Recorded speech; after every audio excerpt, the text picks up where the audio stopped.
From birth, man, we were taught to be submissive, afraid. It's a damn shame that we've been raised that way. And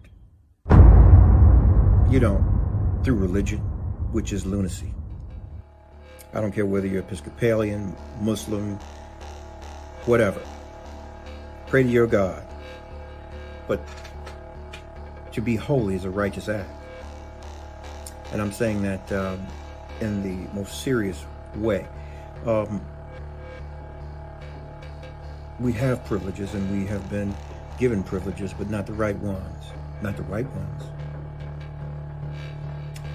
I'll tell you what. I found some white folks that are willing to tell you about their white privileges.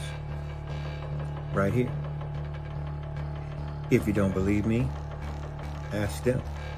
But then you have to ask yourself, are you willing to lay around a person who's willing to smile and have nothing but disdain and hate for you or discourse for you? Or are you willing to be with someone who's going to tell you, or be around someone who's going to tell you to your face, I don't like you? We're all racist. But to what degree?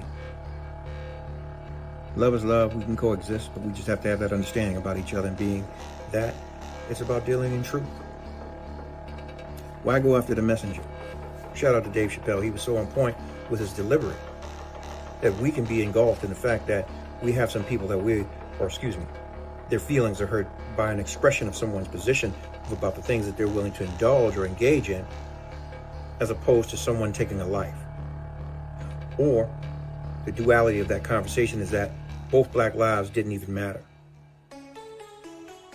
Where's the privilege? Where's the value? On the face of the earth, I say that no one man's life is worth more than the other's, but we have been drummed to believe that we are lesser than as blacks.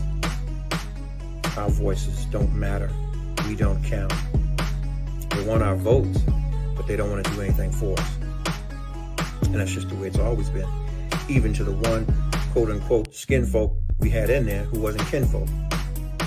Trust and believe me, he didn't have his hands tied to do anything. We live in a country where a president can start a world war without vote of Congress or act of Congress for 60 days.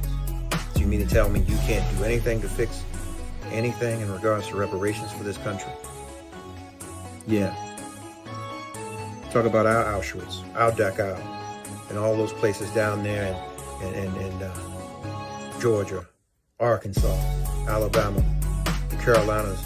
Those things are still there, hidden under those poplar trees, where a lot of strange fruit come. But anyway, I ain't here to catch you up in that. I just wanted to shed a little light and put a little paint where it ain't. But watch my white folks. They're going to tell you the truth.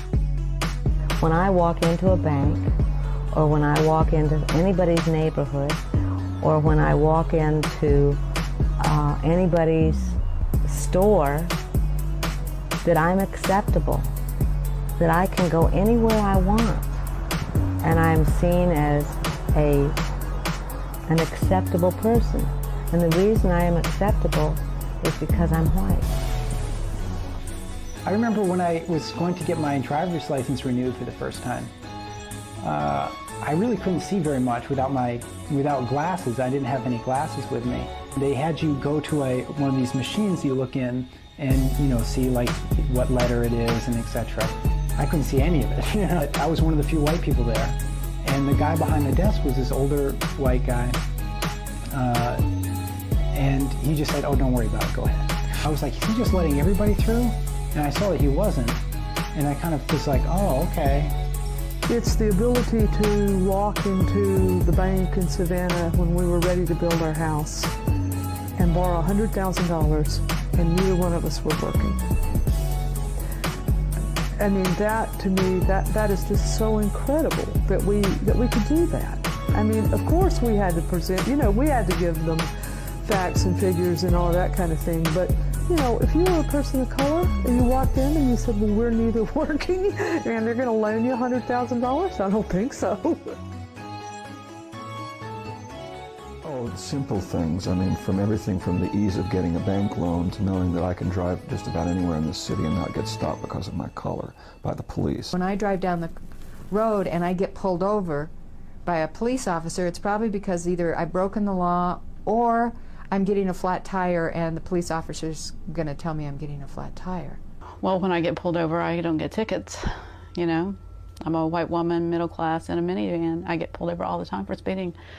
And it's almost become a joke. And then, you know, the police officers apologized to me for pulling me over, you know. And I know if I was a person of color, you know, that wouldn't happen, you know. I know that I would be pulled over a lot more if I was a person of color because I speed every day. And so I get stopped, they look at my license, and then they let me go, you know.